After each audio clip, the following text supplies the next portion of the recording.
শুভ সকাল আমার প্রিয় বন্ধুরা, সবাই কেমন আছো? আশা করছি যে যেখান থেকে আমার ভিডিও দেখছো সবাই ভালো আছো, সুস্থ আছো, আর আমরাও খুব ভালো আছি।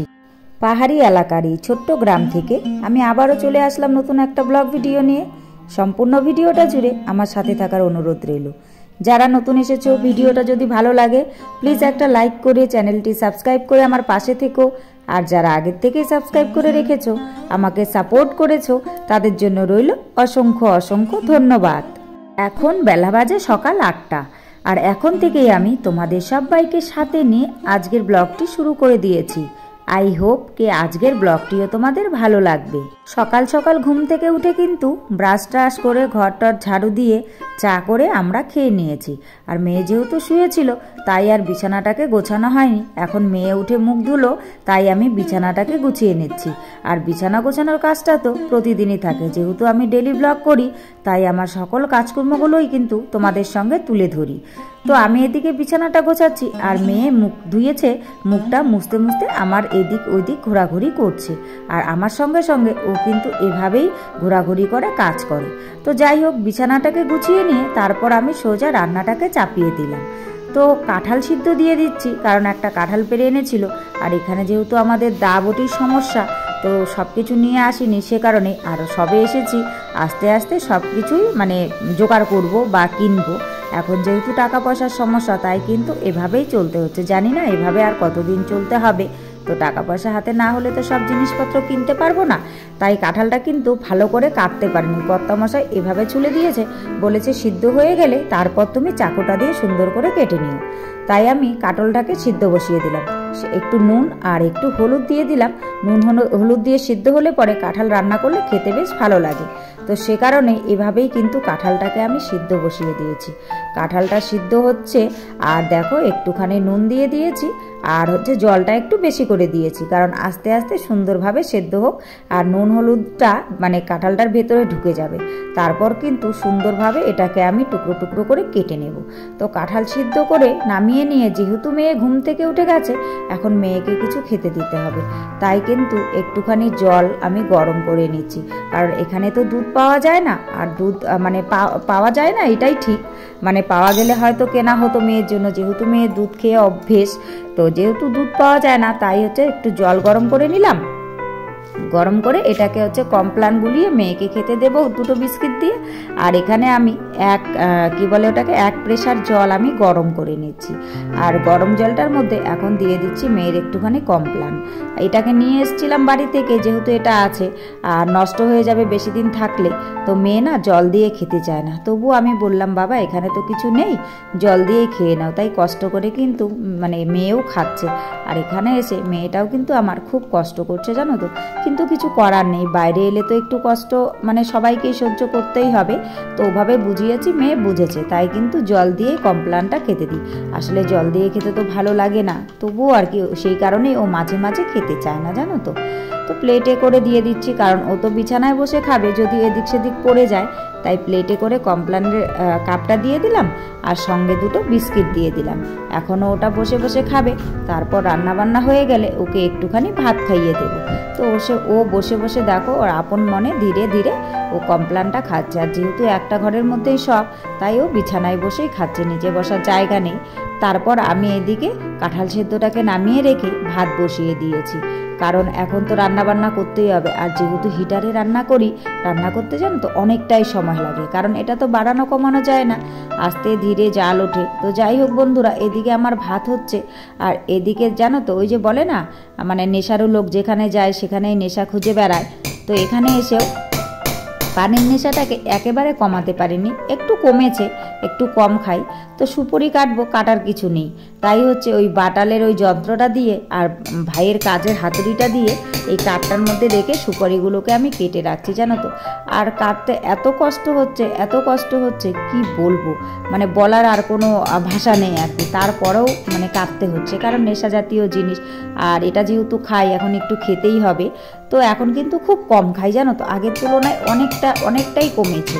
তো না হলেই নয়। আর এখানে তো সেরকম পান পাওয়া যায় না, গাছ পান, আর গাছ পান আমি খুব একটা খেতেও পারি না, তাই সুপুরি খাওয়াটা কিন্তু অনেকটাই কমেছে। সুপুরি কেটে খেয়ে নিলাম। খেয়ে নিয়ে এখন বসে গেলাম সব কিছু জোগাড় করতে। আসলে রান্না করব, তো সে কারণেই সব কিছু জোগাড় করে নেব। আর ভাত যেহেতু হয়ে গেছে, তো ভাবলাম একবারে জোগাড় করে তারপরে রান্নাটা চাপাই। তাই কিন্তু আমি এখন আর কাঁঠালটাও ঠান্ডা হয়ে গেছে জানো তো, জলটাকে ফেলে দিয়ে রেখেছিলাম, কিছুটা জল ছিল, ঠান্ডা জল দিয়েছিলাম, তো তাই হচ্ছে ঢেকে রেখেছিলাম যদি কিছু পড়ে। তো এটাও ঠান্ডা হয়ে গেছে। আর একটু জল আমি বাটিতে নিয়ে নিয়েছি, কারণ মানে কাঁঠালটাতে এত আঠা বলার মতন নয়। কালকে এত আঠা ফেলেছে কাটার সময়, তারপরেও কিন্তু প্রচুর আঠা আছে। তো সে কারণেই আমি বাটিতে একটু জল নিয়ে নিলাম। বেশি আঠা আঠা মনে হলে হাতটা জলের মধ্যে চুবিয়ে নেব, তাহলে একটু আঠাটা কম লাগবে। তারপর আমি ছুরিটা দিয়ে সুন্দর করে কেটে নিচ্ছি, টুকরো টুকরো করে কেটে তারপর হচ্ছে আমি রান্নাটাকে করব। আর জানো তো কাঁঠালটা কর্তামশাই কেটেছে, আসলে কাঁঠালের তো মাংসটাই মেন, সেটা বুঝতে পারেনি। আর এমন একটা মানে কোবা দাও দিয়ে কেটেছে, সে কারণে কিন্তু মানে মাংসটা পুরো চলে গেছে, শুধু রোয়াগুলো আছে। আর কি করব, যেহেতু কাঁঠালটা এত কষ্ট করে কাটা হয়েছে, ফেলে দেব, তাই রোয়াগুলোই কিন্তু আমি রান্না করার জন্য বেছে বেছে নিচ্ছি। আর যেটুকু মাংস নেওয়া যায় নিচ্ছি, আর সঙ্গে কয়েকটা আলু কেটে দেব, পেঁয়াজ লঙ্কা টঙ্কা যা কিছু প্রয়োজন একবারে সব গুছিয়ে নিয়ে তারপর কিন্তু আমি রান্নাটাকে চাপাবো। আর এদিকে আমি সবজিগুলো কাটছি, আর মেয়ে ওইদিকে বিছানায় বসে বসে খেলছে। ও আর কি করবে, এখানে তো তেমন একটা খেলার সাথী নেই। বাড়িতে হলে তো ওর অনেক সাথী ছিল, তাদের সঙ্গে খেলতো, কিন্তু এখানে এসেও জানো তো একা হয়ে গেছে। আর আশেপাশে যাও বা দু একটা বাচ্চা আছে, তো ওরা হিন্দি কথা বলে, আমার মেয়ে বোঝে না, সে কারণে ওদের সঙ্গে খেলতে চায় না। তো আমিও আর জোর করি না, কারণ আস্তে ধীরে থাকতে থাকতে শিখে যাবে, তখন ওদের সঙ্গে খেলবে। তাই ও বিছানায় বসে একা একাই কিন্তু খেলছে আর আমার সঙ্গে কথা বলছে। আর আমি এদিকে সবজিগুলো সুন্দর করে কেটে নিচ্ছি। আর কর্তামশাই বেরিয়ে গেছে, কোথায় যেন গেছে আমি ঠিক মানে জানি না আর কি। তো ওর মানে একটা ছেলে মানুষ আর কতক্ষণই বা ঘরে থাকবে, তাই না বলো? তো সে কারণে ও কিন্তু বেরিয়ে গেছে। তো যাই হোক বন্ধুরা, দেখো একটু একটু করে কথা বলতে বলতে আমি কিন্তু কাঁঠালটা কাটা প্রায় শেষ করে দিয়েছি। আর কড়াইয়ে সেদ্ধ করার সময় অনেকগুলো দেখা গেছিলো, কিন্তু কাটার পরে একদম একটু হয়ে গেছে জানো তো। তো সব কিছু রেডি করে নিয়ে এখন আমি রান্নাটাকে আবার চাপিয়ে দিলাম। তো দুটো শুকনো লঙ্কা আর হচ্ছে দুটো তেজপাতা ফোড়ন দিয়ে দিলাম, আর সব মশলাটা ছেঁচে বেটেই দিয়েছি। তো দিয়ে এবার হচ্ছে কাঁঠালটাকে আমি দিয়ে দিচ্ছি, দিয়ে ভালো করে কষিয়ে নিয়ে তারপর কিন্তু জল দিয়ে দিলাম। তো দেখো আমি এখানে বললাম না মানে শিল নোড়া টোড়া কিছুই নেই, তো মশলাগুলোকে আমাকে গ্লাসেই ছোটো করতে হচ্ছে। আর সেরকমভাবে মিহি হয় না জানো তো, একটু ছাড়া ছাড়া ভাব থেকেই যায়। তো ওভাবেই খেয়ে নিচ্ছি, দেখা যাক কবে কি সব জোগাড় করতে পারি, তারপর হবে আর কি। তো যাই হোক বন্ধুরা, আমি কিন্তু কাঁঠালটাকে এখন আর দেখেছো বললাম না একটুকু মাংস নেই, শুধু রোয়াগুলো আর বিচিগুলো আছে, তো সেগুলো দিয়ে সবজিটা বানাচ্ছি।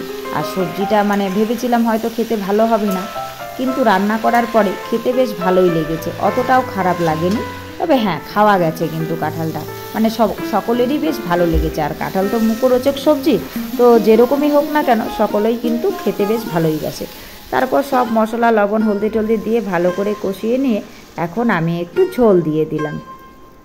খুব বেশি পরিমাণে কিন্তু ঝোল দেব না, ঝোলটা সামান্যই দেব, কারণ হচ্ছে একটু মাখা মাখাই তরকারিটা করব, তো সে কারণে। তো কাঁঠালটা আমার সেদ্ধ হতে থাকুক। এদিকে হচ্ছে মানে কালকে দুটো আম এনেছিল, তো আম দুটো এখন মেয়েকে কেটে দেব। তো দেখলাম জানো তো একটা আম একদম পচে গেছে, আসলে ওরা তো ভেতরে ঢুকে আনেনি। আর আমগুলো সব কচিতেই কার্পেট দিয়ে পাকিয়েছে, সে কারণে আমগুলো কিন্তু এরকম হয়ে গেছে।